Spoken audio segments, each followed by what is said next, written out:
Bismillahirrahmanirrahim. Selamat bertemu kembali dengan Ibu.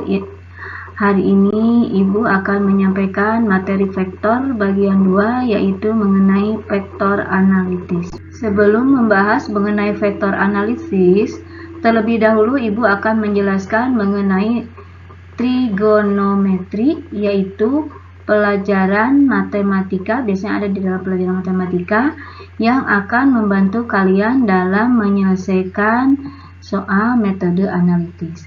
Trigonometri adalah ilmu yang mempelajari hubungan antara ketiga sisi segitiga siku-siku dengan besar kedua sudutnya yang tidak siku-siku. Nah, ini seperti ini ya, gambarannya, dimana ini ada depan, bagian depan kita ini beri simbol sumbu Y, dan ini alas, kita beri simbol ini sumbu X, kemudian ini ada bidang miring, kita beri simbol ini sumbu L, dan ini sudut alfa. Nah, pada trigonometri ini kalian akan mengenal yang disebut sin alfa sama dengan sinus alfa. Itu sama dengan depan dibagi miring. Ini depan dibagi miring, atau Y per R. Ini yang namanya disebut dengan sin alfa atau sinus alfa. Ibu ulangi lagi. Jadi sin alfa atau sinus alfa itu sama dengan depan dibagi miring. Ini menghadap sudut alfa, ya, atau Y per R. Kemudian berikutnya ada yang disebut dengan cos alfa sama dengan cosinus alfa, sama dengan alas dibagi miring, atau sama dengan X per R.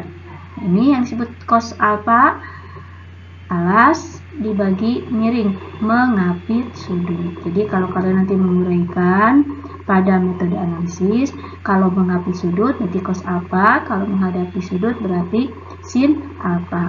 Berikutnya yaitu tangen alfa, ya, sama dengan depan dibagi alas atau sama dengan Y per X. Itu depan dibagi alas atau Y per X. Nah, inilah trigonometri yang harus kalian kuasai untuk belajar fisika mengenai metode analitis, dan ini akan selalu bertemu kalau kita belajar fisika yang berhubungan dengan sudut.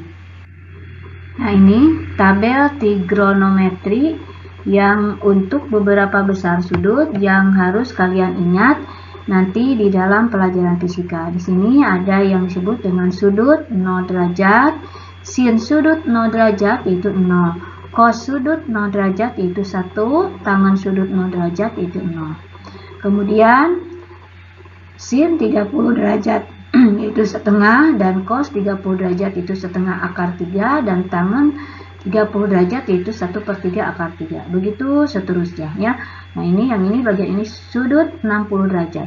Sin 60 derajat itu setengah akar 3, cos 60 derajat itu setengah, dan tangen 60 derajat yaitu akar 3, dan seterusnya. Nah, ini harus kalian ingat, tapi yang biasa sering muncul yaitu 30, 37, 45, 53, 60. Ini sudut-sudut yang sering muncul dan harus kalian kuasai di dalam pelajaran fisika.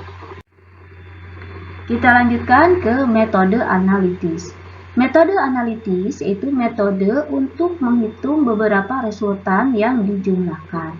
Nah, penjumlahan dua vektor atau lebih yang setitik tangkap dengan cara analitis dapat dilakukan sebagai berikut.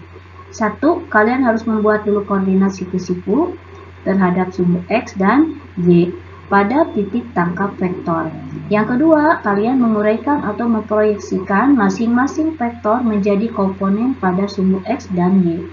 Yang ketiga, yaitu menjumlahkan komponen-komponen pada sumbu X. Kita misalkan Rx atau Fx atau Sx, ya, terserah simbolnya. Dan sumbu Y kita sebut Ry, ya. Kalau di sininya misalkan R berarti pada sumbu X berarti Rx, dan di sininya R kalau pada sumbu Y berarti Ry. Kalau S misalkan berarti Sx, kalau terhadap sumbu Y berarti Sy. Apa itu komponen vektor? Komponen vektor yaitu sebuah vektor dapat diuraikan menjadi dua buah vektor saling tegak lurus. Menguraikan vektor dapat dilakukan dengan memproyeksikan vektor tersebut pada sumbu koordinat X dan Y. Misalkan, terhadap sebuah vektor S seperti pada gambar di bawah. Jika vektor tersebut diuraikan, maka dihasilkan gambar sebagai ini. Nah, ini misalkan asalnya ini ada vektor S, ya, vektor S, kemudian ini dari sini ke sini 5 cm, dari sini ke sini 5 dari sini ke sini 5 meter, dari sini ke sini juga 5 meter. Nah, vektor X ini, ya, vektor S ini diuraikan terhadap sumbu X dan terhadap sumbu Y. Jadi ini uraikan terhadap sumbu X, ini uraikan terhadap sumbu Y. Nah, terhadap sumbu X ternyata berdasarkan gambar di atas didapat bahwa komponen vektor S pada sumbu X kita sebut XSX. Besarnya yaitu 2 meter. Misalkan ini kita anggap satu kotak ini 1 meter, ya. Ini 1, 2, 3, 4, 5. Berarti ini jadi 5 meter. Ini ke atas 1, 2, 3, 4, 5.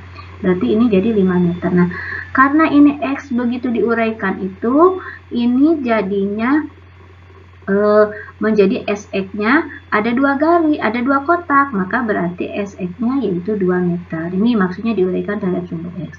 Kemudian ini diuraikan juga terhadap sumbu Y, ya.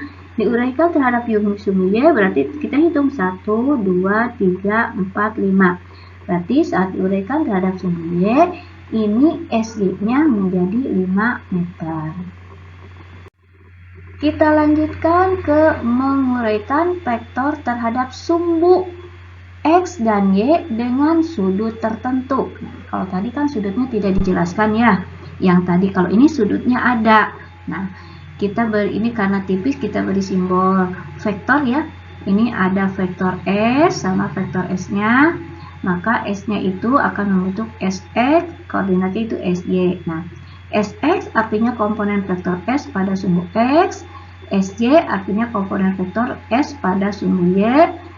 Kemudian kita lanjutkan. Nah, kita uraikan S ini ke sumbu X. Maka SX-nya menjadi S cos alpha. Karena gini, di sini kenapa dari mana SX-nya menjadi S cos alpha? Nah, SX per garis per S itu kan mengapit sudut yang tadi yang Ibu jelaskan sebelumnya tentang trigonometri. Berarti kalau mengapit sudut ini berarti cos. Ibu ulangi lagi, ya. Dari mana SX sama dengan S cos alpha? Nah, kalau kita uraikan itu untuk menentukan sudutnya berarti SX per S, jadi alas per garis miring, ini kan mengapit sudut alpha, maka ini sama dengan cos. Nah, kita uraikan terhadap sumbu Y. Nah, SY sama dengan S sin alpha. Kalian di matematika tentu sudah belajar bahwa kalau ini sudutnya di sini, maka kalau sudut di ruangan ini seberangnya. Berarti di sini alfanya. Nah, maka SY per ini garis tegak per garis miring S itu sin, ya, menghadap sudut karena di sini ada sudut alfanya, ya. Ulangi lagi, SY sama dengan S sin alfa. Ini dari mana? Nah, kalau kalian belajar matematika, jika di sini alfanya, maka yang di segitiga ini di sini alfanya di seberangnya, ya. Jadi SY per garis miring, ya, ini yang tegak per garis miring artinya SY per S. Berarti garis tegak per garis miring itu sin, maka SY-nya sama dengan S sin alpha, gitu, ya. Jadi SX sama dengan S cos alpha dan SY-nya sama dengan S sin alpha. Nah, untuk menentukan resultannya berarti jadi SR, jarak resultan. Nilai resultan dihitung dengan persamaan SR sama dengan akar SX kuadrat yang dari ini ditambah SY kuadrat dari sini nanti, ya, dihitung ditambah 2 kali SX SR SY cos alpha. Ini kalau di dalam matematika disebut rumus Pitagoras, ya. Nah, untuk menentukan arah resultan Y terhadap sumbu X positif ditentukan dengan persamaan tangen alpha sama dengan SY per SX.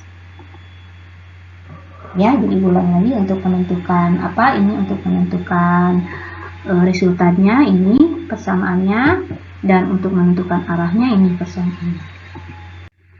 Kita lanjutkan ke contoh soal 1. Sebuah vektor gaya besarnya 100 Newton dengan arah membentuk sudut 60 derajat terhadap sumbu X. Tentukan besar komponen-komponennya. Jadi kita harus diuraikan dulu ya. Pada sumbu X dan sumbu Y. Tentukan besar komponen-komponennya. Nah, ini ada vektor gaya ya, yaitu F besarnya 100 Newton, kemudian membentuk sudut 60 derajat terhadap sumbu X. Uraikan komponen-komponennya, kita uraikan yang ini terhadap sumbu X sehingga menjadi Fx sama dengan F cos 60 derajat. Kemudian uraikan terhadap sumbu Y, maka menjadi Fy sama dengan F sin 60 derajat. Maka diketahui tadi F sama dengan 100 dan alfanya sama dengan 60. Kita tentukan komponen gaya X-nya. Fx sama dengan F cos 60 derajat sama dengan 100 dikali cos 60 derajat seperti yang sudah di tabel itu, yaitu setengah. Jadi 100 dikali setengah yaitu 50 Newton. Jadi untuk Fx-nya yaitu 50 Newton. Komponen gaya pada sumbu Y. Fy sama dengan F sin 60 derajat sama dengan 100 dikali sin 60 derajat di tabel yang sudah Ibu berikan yaitu setengah akar 3. Maka 100 dikali setengah itu kan 50. Jadi untuk Fy-nya yaitu 50 akar 3. Nah, untuk jawaban soal komponen-komponennya terhadap sumbu X maupun terhadap sumbu Y ini sudah cukup sampai di sini. Tapi jika soalnya ditanyakannya resultannya, kita gunakan rumus ini. Nah, yang tadi ya, maka resultan vektornya FR. Kalau tadi SR ya, sama dengan akar Fx kuadrat ditambah Fy kuadrat ditambah 2 kali Fx kali Fy cos alfa. Nah, Fx-nya kan tadi sudah dapat ini 50, Fy sudah dapat 50 akar 3. Kita masukkan. Nah, Fr sama dengan akar 50 kuadrat ditambah 50 akar 3 dikuadratkan ditambah 2 dikali 50 dikali 50 akar 3 cos 60. Ini dikuadratkan jadi 2500, ini dikuadratkan dan ini jadi 7500 ditambah 2 dikali 50 dikali 50 dikali akar 3 cos 60 tadi berapa? Setengah ya. Nah, jadi hasilnya 4330. Fr sama dengan akar 14.330. Maka resultan vektornya yaitu sama dengan 119,7 Newton. Ini jika ditanyakan resultan vektor. Tapi jika ditanyakannya arahnya, kita gunakan persamaannya ini ya. Tangen alfa sama dengan Fy per Xe tadi ya, yang depan dibagi alas. Nah, tangan alfanya yaitu Fy-nya dari sini 50 akar 3 dibagi 50 ya. Maka alfanya arahnya itu arcus tangen akar 3. Ini kalian bisa menggunakan kalkulator atau tabel ya. Jadi arahnya yaitu sama dengan 59,9 derajat terhadap sumbu X. Kita lanjutkan ke contoh soal 2. Perhatikan gambar dua vektor gaya di bawah ini ya. Jika tiap garis skala bernilai 1 Newton, tentukan resultan dua gaya tersebut. Ini tanyakannya resultan. Ini sudutnya enggak diketahui. Kita uraikan seperti yang tadi. Yang ini 1 berarti menjadi ini diuraikan, ini F1 berarti F1X. Kita hitung berapa kotak? 1, 2, 3. Berarti F1X sama dengan 3. Ini uraikan juga terhadap X. Jadi berarti jadi ke sini. Ya. Hitung berapa kotak? 1, 2, 3, 4, 5. Berarti F2X-nya sama dengan 5. Berarti F1 terhadap sumbu X 3, F2 terhadap sumbu X 5. Sekarang F1Y. Ini kita uraikan ke sini. Nah, berapa kotak? 1. Berarti F1 untuk Y yaitu 1. Sekarang ini kita uraikan terhadap sumbu Y. Nah, berarti F2Y-nya kita hitung 1, 2, 3, 4, 5. Berarti F2Y-nya sama dengan 5. Nah, kita gabungkan atau kita jumlahkan X yang X dan Y dan Y. Maka Fx sama dengan F1X ditambah F2X. 3 ditambah 5 sama dengan 8 Newton. Jadi Fx-nya sama dengan 8 Newton. Sekarang Fy-nya sama dengan F1Y ditambah F2Y. Sama dengan 1 ditambah 5 sama dengan 6. Jadi Fy-nya sama dengan 6. Ditanyakannya resultan. Maka R sama dengan akar Fx kuadrat ditambah Fy kuadrat. Tidak menggunakan cos. Kenapa? Karena ini sudutnya berbentuknya 90, jadi tidak ditentukan. Nah, sekarang kita lanjutkan. R sama dengan akar 8 kuadrat ditambah 6 kuadrat. R sama dengan akar 64 ditambah 36. R sama dengan akar 64 ditambah 36 itu kan 100. Jadi akar dari 100 yaitu 10. Maka resultan dua gaya itu besarnya sama dengan 10 Newton. Kita lanjutkan ke contoh soal 3. Sebuah benda mula-mula di titik A 0,0. Kemudian bergerak selama 2 sekon ke titik B yaitu 4,2. Selanjutnya bergerak lagi selama 3 sekon ke titik C yaitu 8,6. Kecepatan rata-rata gerak benda adalah, nah untuk membahasnya, menjawab soal ini, kita harus memperhatikan langkah pertama hitung resultan vektor dengan langkah-langkah sebagai berikut. Kita gambarkan dulu kotaknya, enggak apa-apa, asal benar saja menggambarnya. Kemudian kita tulis dulu 0 di sini, terus kita lihat yang terhadap sumbu X ada 4, terhadap sumbu Y, terhadap sumbu X ada 4, terhadap sumbu X yang C ada 8. Sekarang Y-nya 0, kemudian yang Y1-nya 2, dan yang Y3-nya 6. Nah, setelah selesai ini, kemudian kalian proyeksikan. Nah, A bergerak terhadap sumbu B dari 0,0 ke 4,2. Nah, dia bergerak lagi dari B ke C ke apa? 8,6. Nah, kita lanjutkan. Maka kita tarik garis terhadap sumbu X, tarik garis terhadap sumbu Y. Nah, setelah begini, maka kita tarik resultannya. Nah, ini resultannya. Karena yang ditanyakannya kecepatan rata-rata, kita hitung dulu perpindahannya. Nah, perpindahan itu sama dengan resultan terhadap sumbu X juga terhadap sumbu Y. Nah, kita lihat terhadap sumbu X-nya 8 dikuadratkan, ditambah terhadap sumbu Y-nya 6 dikuadratkan. Maka 64 ditambah 36. Itu dari mana? 8 dikuadratkan 64, 6 dikuadratkan 36. Maka R-nya sama dengan akar 100. R sama dengan 10, ya.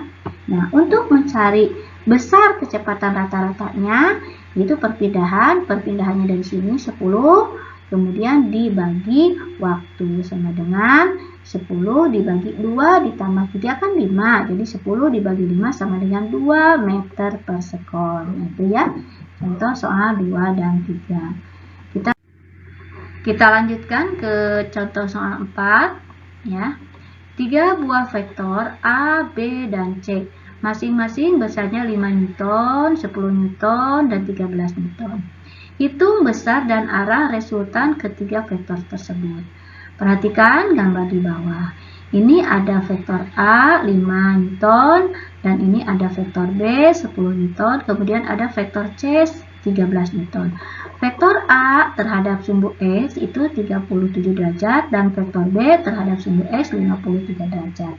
Nah, kita uraikan, ya, terhadap sumbu X menjadi AX, berarti AX sama dengan A cos 37 derajat. Nah, yang A uraikan terhadap sumbu Y, maka menjadi AY sama dengan A sin 37 derajat. Kemudian yang B ini kita uraikan terhadap sumbu X menjadi BX sama dengan B cos 53 derajat. Karena arahnya ke kiri, maka di sini tandanya negatif. Kemudian yang B uraikan terhadap sumbu Y, maka menjadi BY sama dengan B sin 53 derajat. Kemudian sekarang yang C. Yang C ini tidak sudutnya tidak membentuk sudut, lurus saja. Berarti untuk CX-nya itu 0. Kenapa? Karena tidak diuraikan terhadap sumbu X. Nah, yang CY-nya sama dengan C. Kenapa? Karena ini tidak membentuk sudut. Jadi C-nya itu tandanya negatif. Kenapa negatif? Karena ke bawah. Jadi kalau ke kiri negatif, ke bawah negatif. Nah, sekarang kita jumlahkan. AX sama dengan A cos 37 derajat. Artinya 5 dikali cos 37 derajat yang sudah kalian lihat di tabel sebelumnya itu 0,8. Jadi AX-nya 4. Komponen vektor pada sumbu Y. AY sama dengan A sin 37 derajat. AY sama dengan 5 dikali 0,6. AY-nya sama dengan 3. BX sama dengan min B cos 53. Nah, min 10 dikali 0,6. Jadi BX-nya sama dengan min 6. BY sama dengan B sin 53 derajat. Nah, BY-nya sama dengan 10 dikali 0,8, maka BY-nya sama dengan 8. CX sama dengan 0, karena tidak bisa diuraikan terhadap sumbu X. Maka CY sama dengan min C. CY-nya sama dengan min 13, karena arahnya ke bawah. Kita jumlahkan. RX sama dengan AX ditambah BX ditambah CX. Dijumlahkan 4 dikurangi 6, min 2 ditambah 0, jadi min 2. RY sama dengan AY ditambah BY ditambah CY. 3 ditambah 8 dikurangi 13, jadi min 2. Jadi RX-nya sama dengan min 2 dan RY-nya sama dengan min 2. Kita lanjutkan ke sini ya. Hitunglah resultan RX dan resultan Y dengan rumus Pythagoras. Ya. Ini kita lanjutkan. Nah, maka R-nya sama dengan akar min 2 dikuadratkan ditambah min 2 dikuadratkan. R-nya sama dengan 2 dikali akar min 2 dikuadratkan. Jadi R-nya sama dengan, ini kan min 2 dikuadratkan, min 2 dikali min 2 kan 4, dikali 2 8, berarti akar dari 8 sama dengan 2 akar 2. Jadi resultan vektornya sama dengan 2 akar 2. Nah, akar 2 itu 1,41, maka resultan vektornya sama dengan 2,82 Newton. Nah, sekarang hitunglah arah resultan vektor dengan persamaan theta sama dengan tangen arcus RY per RX. Nah, karena ini negatif-negatif, maka arahnya ke bawah. RX-nya negatif 2, RY-nya negatif 2. Maka ini arahnya. Nah, kita lanjutkan. Theta sama dengan tangen arcus min 2 per min 2. Maka theta-nya tangen arcus 1. Artinya theta-nya itu tangen dari 1 itu sama dengan 45. Kalian lihat ya di tabel yang tadi. Nah, ini gambar arahnya terhadap sumbu Y dan terhadap sumbu X. Demikian penjelasan dari Ibu mengenai analisis vektor. Sampai ketemu minggu depan. Assalamualaikum warahmatullahi wabarakatuh.